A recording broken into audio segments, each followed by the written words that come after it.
and welcome to News at this hour. I am your host Rika Roy and this is our top story. The Gujarat High Court has said that rape remains a grave offence even if it is committed by the victim's husband and pointed to marital rape being illegal in several countries across the world. In an observation, the Gujarat High Court has said that rape is rape and even if it is performed by a man, the husband against his own wife. The High Court's observations are significant as they come at a time when a series of petitions seeking to criminalize marital rape are pending before the Supreme Court. Exception 2 to Section 375 of Indian Penal Code exempts marital rape from punishment if the wife's age is above 18 years. In 2022, the Delhi High Court delivered a split verdict on marital rape, with one judge striking down the exception under IPC 375 while the other judge upheld its validity. In its observations, the Gujarat High Court noted that marital rape is illegal in 50 American states, 3 Australian states and many other countries. Now, a never-seen-before showdown in Parliament. Almost half of the opposition was shown the door. The worsening standoff between the government and the opposition over the Parliament security breach hitting rock bottom just months before the big battle of 2024. The opposition and the government refusing to see eye to eye. More than 90 MPs were suspended from both the houses for disrupting proceedings. While the opposition was insistent on its demand for the Home Minister's statement on the floor of the House, the government was not willing to concede. What is the way forward now, as key bills are in the pipeline?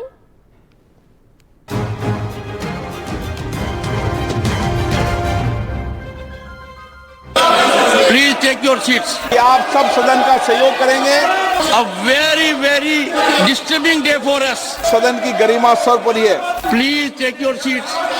I would appeal to the honorable members. Dozens of opposition MPs, nearly 100 of them, including both Lok Sabha and Rajya Sabha members, suspended for staging protests over the security breach in Parliament last week. Among those suspended, senior leaders like the Samajwadi Party's Ram Gopal Yadav and the Congress's leader in the Lok Sabha, Adhir Ranjan Chaudhary. तानाशाही की चरम शिखर पर पहुंच गई है सरकार. सरकार को अगर कहना सरकार सदन में आके बात करते जी. सदन की हिम्मत नहीं है सरकार की सदन में आके बात करने के लिए. We are weaponizing. The confrontation started as opposition MPs stormed the well of the House with placards in their hands. This after the government refused to give in to their demand for the Home Minister's statement on the security breach. ऐसी तानाशाही नहीं चलेगी, ना देश को कबूल है. Honorable Leader of the House. The government appears unwilling to relent, saying there is no scope for discussion on national security on the floor of the House. उनके बार-बार अनुरोध पर विपक्ष के नेताओं तक ने उनकी बात नहीं सुनी. वेल में आए, बार-बार अनुरोध किया गया. माननीय सदस्यों को अपील करी गई कि वो अपने सीट पर बैठ के बोले. आप सब सदन का. The government is likely to continue with the passage of key bills like the telecom bill and the new criminal bills. This without most of the opposition in the House. और देश की जनता भी इसको With पसंद Himanshu Shekhar and Vedant Agrawal, Bureau Report, NDTV.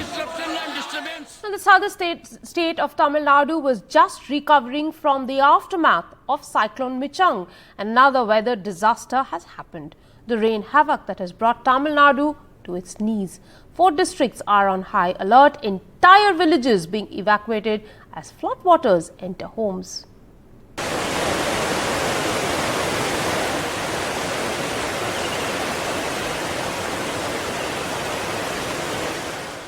Massive unprecedented floods in southern Tamil Nadu after 2 days of extremely heavy rainfall. More than 500 passengers are stranded on this Chennai-bound express train that is stuck in floodwaters in Tuticorin's Sri Vaikuntham railway station. Floods had washed away the railway tracks. The road linked to the station got cut off too. The nightmare has continued for more than 20 hours. ஸ்ரீவைகுண்டத்துக்கு வரும்போது வந்து பார்த்தீங்கன்னா train அதை தாண்டி போகாதுன்னு சொல்லி நேற்று night ஒரு 9 o'clock இங்கே நிறுத்துனாங்க. இப்போ ஆல்மோஸ்ட் 11 o'clock ஆகுது. இதுவரையும் எங்களுக்கு வந்து பார்த்திங்கன்னா எந்த உதவியும் வந்து பார்த்திங்கன்னா ஒரு தண்ணி கூட ஏற்பாடு பண்ணல. அடிப்படை வசதியில் தண்ணி, குழந்தைங்களுக்கு பால் இது கூட ஏற்பாடு பண்ணல. ரயில்வே நிர்வாகம். மேலும் இங்கே கிட்டத்தட்ட ஒரு 1000 பேர் இருக்கும். Normal life has been paralyzed in southern Tamil Nadu after floods triggered by unprecedented extremely heavy rains up to 94 centimeters in 24 hours pounded the region. Tuticorin bore the brunt of it. Highways, hospitals and even the collectorate was waterlogged. River Tamaraparani is in spate with heavy discharge from the Papanasam reservoir. This house collapsed even as the family watched helplessly from the next house. One person has died. More than 7,000 have been evacuated. Rail and air services have been suspended. The National and State Disaster Rescue Force have been deployed. Chief Minister M.K. Stalin has sought the Prime Minister's appointment to seek central aid. There's been some respite from heavy rainfall over the last 5 hours. Already 2 reservoirs are filled to their capacity and 4 others are getting closer. People are hoping this would continue. Otherwise, any major discharge could turn catastrophic, something these districts cannot handle. In Chennai with Suresh, Sam Daniel, Find TV. Liquor scam heat on the Aam Aadmi Party. The chief of the party, Arvind Kejriwal, has been summoned by the ED yet again. This is the second time the Enforcement Directorate has summoned Arvind Kejriwal. The first was on the 2nd of November when the Aam Aadmi Party boss cited election campaign commitments to skip the call. Kejriwal had last time snubbed the ED summons, calling them politically motivated. Earlier, the agency had issued summons on November 2nd and Kejriwal skipped that particular summon. In fact, in a letter to the Enforcement Directorate, Kejriwal called the summons of Enforcement Directorate as politically motivated and also called it as illegal, and that's why he asked the Enforcement Directorate to withdraw the summons. After going through the letter of Kejriwal and also getting a legal opinion, now the Enforcement Directorate has issued fresh summons to Kejriwal, asking him to appear before the Enforcement Directorate officials in the national capital on December 21st in connection with this Delhi liquor policy money laundering investigation. The agency has already finalized to charge sheet Aam Aadmi Party also as an accused in this particular case, alleging that Aam Aadmi Party was the end beneficiary of this proceeds of crime, and that's why the Enforcement Directorate has decided to charge sheet Aam Aadmi Party.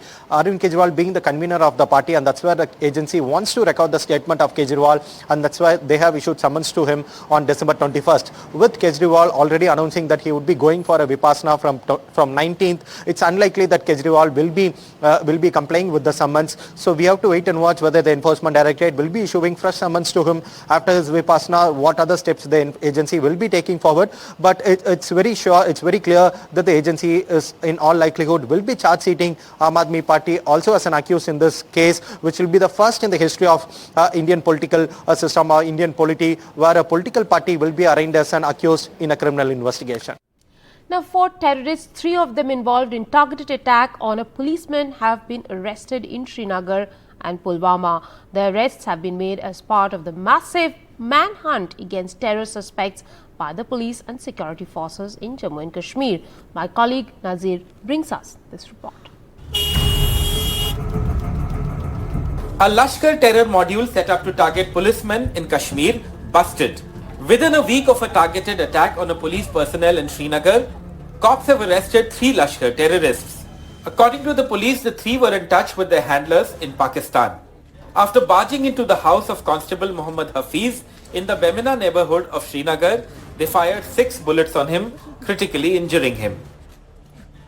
Success that J&K police has achieved in tracing the killers of one of our policemen who was very recently attacked. This incident was the second targeted attack on a policeman in Srinagar.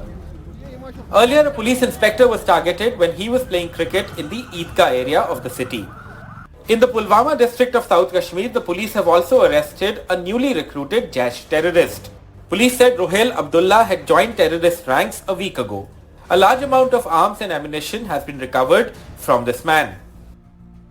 Jammu and Kashmir police have a robust counter-militancy mechanism which has ensured arrest of 3 Lashkar operatives who are behind recent targeted attack on a policeman in Srinagar.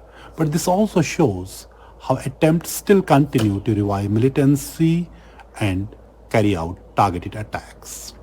In Srinagar, Nazir Masoodi for NDTV. Pope Francis has formally approved allowing priests to bless same-sex couples with a new document released on Monday explaining a radical change in Vatican policy by insisting that people seeking God's love and mercy shouldn't be subject to an exhaustive moral analysis to receive it.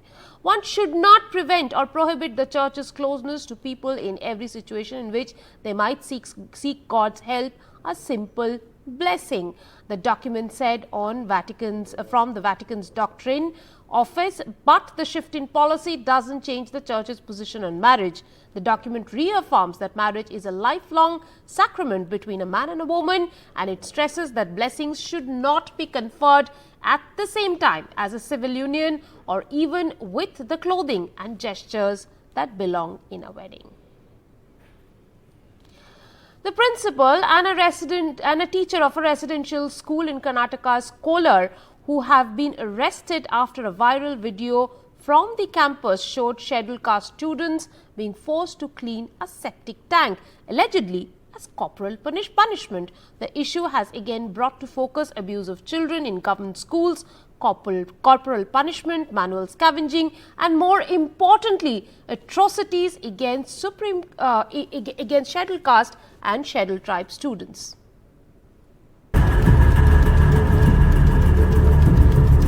In another shocking case of corporal punishment and atrocity of SC/ST students, children in a government residential school in Karnataka's Kolar were made to clean a sewage tank.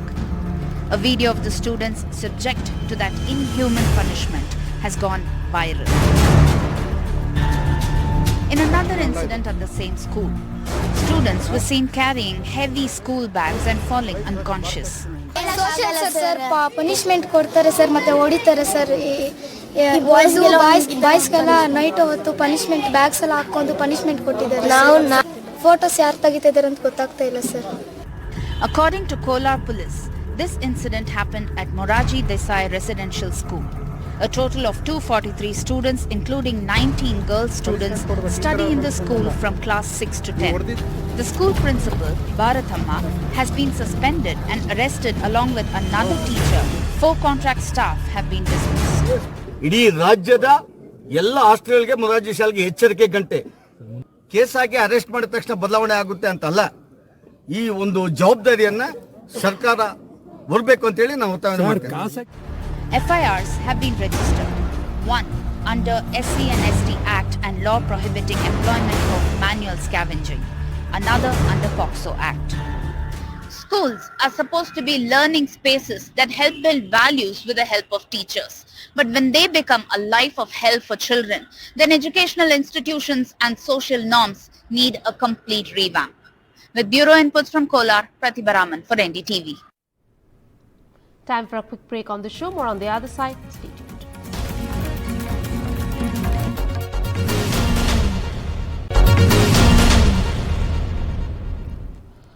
Welcome back now to Assam, where BJP-led Assam government recently renamed over 1,000 state-run madrasas as Middle English schools, which the government claims to have been done to foster uniformity and inclusion in the state's education system.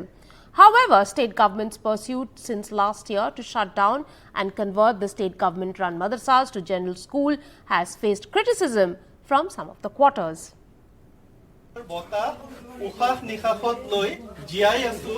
Students busy with their classes at a government school in the Muslim-dominated Datialbori village in Assam's Morigao district. This is one of over 1,200 government-run educational facilities that have seen a nomenclature change in the past 3 years. They used to be called madrasas earlier, but have now been renamed as Middle English schools. A move the Himanta Biswa Sharma government says will lead to uniformity. আগতে বুৰকা পিন্ধি আহিব লাগিছিল আৰু এতিয়া uniform চুইজাৰ পিন্ধি আহিব লাগে. আগতো ভালেই লাগিছিল আৰু এতিয়াও ভালেই লাগিছে. এতিয়া মাহে শনিবৰীয়া চৰাও পাতে আৰু মাহত ফাংচন হয় বা বছৰতো ফাংচন হয় আৰু 3 years after Assam introduced a law to convert all state-run madrasas into regular schools that impart general education, the government claims the move has been a success. But not everyone agrees. इस दफा 4000 से ज्यादा student जो मदरसा पढ़ने के लिए school में admission लिया था वो लोग अभी मेट्रिकुलेशन जो जनरल स्टडीज है वो समाप्त करके पहला बार पास आउट हुआ. ये सेकेंड बैच भी अभी एग्जाम देने वाला है. तो ये सारे अच्छा बातें हैं असम के लिए. हमारा कौमी मदरसा नहीं है जिसमें गवर्नमेंट का कोई पैसा नहीं लिया जाता है. तो गवर्नमेंट के ही मदरसे थे, गवर्नमेंट ने उसको जो है बंद कर दिया तो नेचुरली वो स्कूल में कन्वर्ट हो जाएगा. Now as students cope with this change in education system, the ruling BJP will aim for political dividends in the 2024 Lok Sabha elections. With Nakul Rabha in Moregaon, in Guwahati, Ratndeep Chaudhary for NDTV. Well, the UCO Bank has recovered 705.31 crore rupees of 822 crore as of December 7th, which was erroneously credited to several accounts in November. The union government said on Monday the surprise transfer of the amount to 41,000 UCO Bank accounts was apparently a result of a technical glitch in the bank's IMPS payment channel, according to the bank.